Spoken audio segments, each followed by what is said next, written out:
Hi everybody. In this video I would like to talk to you about resistance of transmission lines. This topic is related to power systems, transmission and distribution.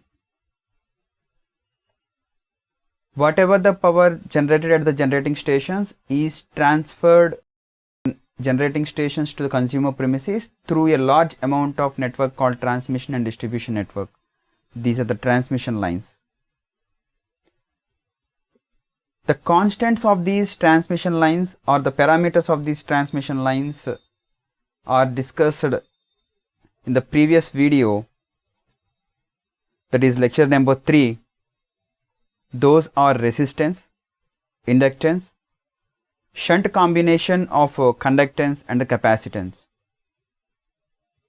These parameters are the distributed parameters on the transmission lines.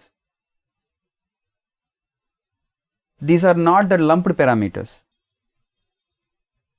We are not separated individually these parameters. That's why you will call as a distributed parameters. Then coming to the lecture number 4, we are entirely concentrating on the resistance of a transmission line. It is called as a calculation of resistance for solid conductors or resistance of a transmission line.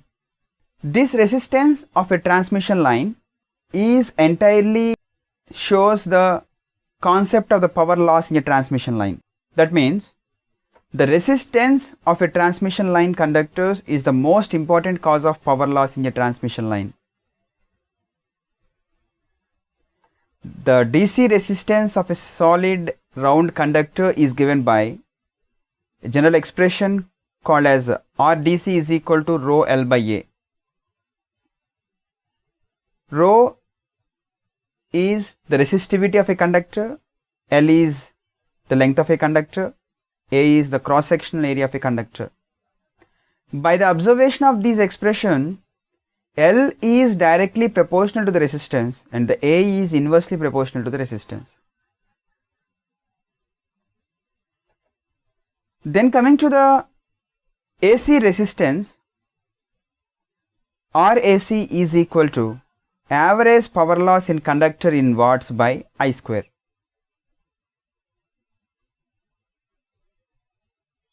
We are primarily concluded that the resistance in the transmission line, it will lead to a power loss. There is a huge of resistance value or the higher amount of resistance value in the conductor or a transmission line, the power loss is high. That means the power loss is depending on the resistance value. Why? Because you are saying that it is depending upon the resistance value, you are concentrating on the value of the resistance. In the system, this power loss, it is depending upon the current value and the resistance value. That means this power loss is also depending upon this resistance value. For a clear understanding that this average power loss in a conductor is equal to I square into R, the power loss, I square R loss. There is a change in the value of current or there is a change in the value of resistance, the power loss value is changes. We are concentrating on the resistance value in this session.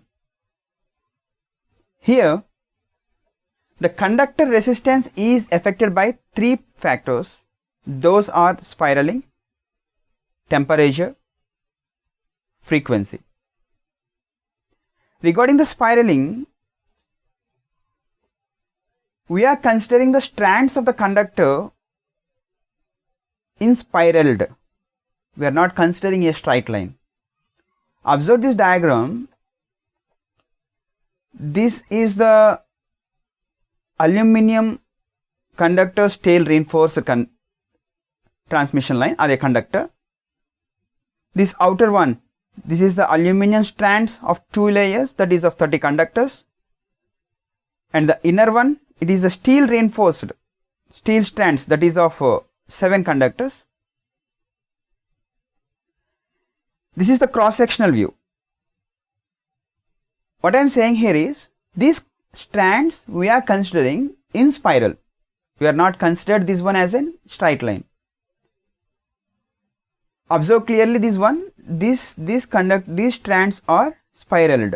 These strands are spiraled. This is not a straight line. This is not a straight line. Whenever there is a spiraling is there in the for these strands, the length of the conductor is increases.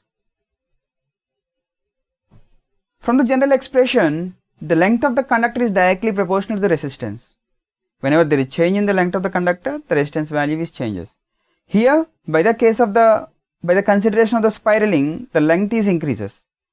When the length is increases, the resistance value is increases. Why? Because you are considering the spiraling. In order to increase the mechanical strength of the conductor, we are going to consider the spiraling. Because of this spiraling, the resistance is increases. When the resistance is increases, the power loss is increases. That is, the length of the conductor is increases, the resistance value is increases. Why? Why so? This length of the conductor is directly proportional to the resistance.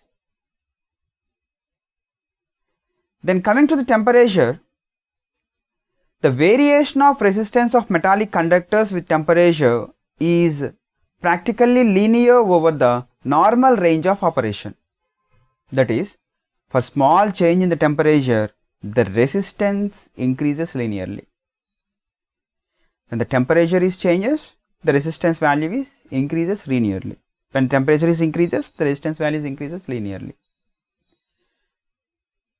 And the increased resistance value is calculated by the consideration of the expression, that is R2 is equal to R1 of 1 plus alpha 1 of T2 minus T1. That is, suppose you will consider R1 and R2 are the resistance of a conductor. R1 resistance value for a conductor, that is of T1 degrees centigrade, and R2 the resistance value at T2 degrees centigrade. This T1 is the initial temperature at 0 degrees centigrade, and T2 is the at some temperature delta X value. That means T2 degrees is greater than T1 degrees. Alpha 1 is equal to alpha naught by 1 plus alpha naught into T1. Then alpha naught is equal to temperature coefficient at T degrees centigrade.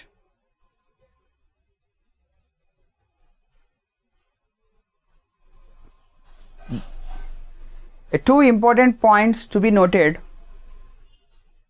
for this: in a single phase or two wire DC line, the total resistance is equal to double the resistance of either conductor.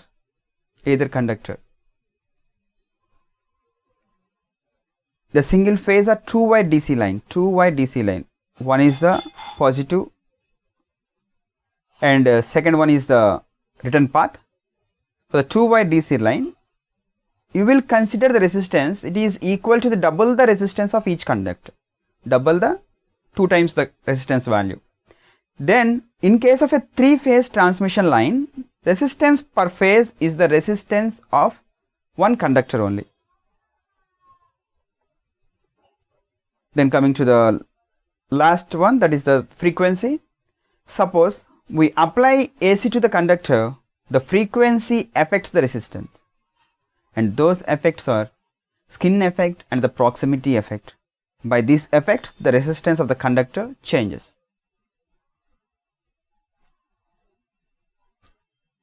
The conclusion of this topic is, by the consideration of the frequency and by the consideration of the spiraling and by the consideration of the temperature, this resistance value is changes in the transmission line. Whenever the resistance value is changes, the power loss in the circuit is changes. Regarding these two parameters, regarding the frequency, the skin effect and the proximity effect, this will be explained in the next video.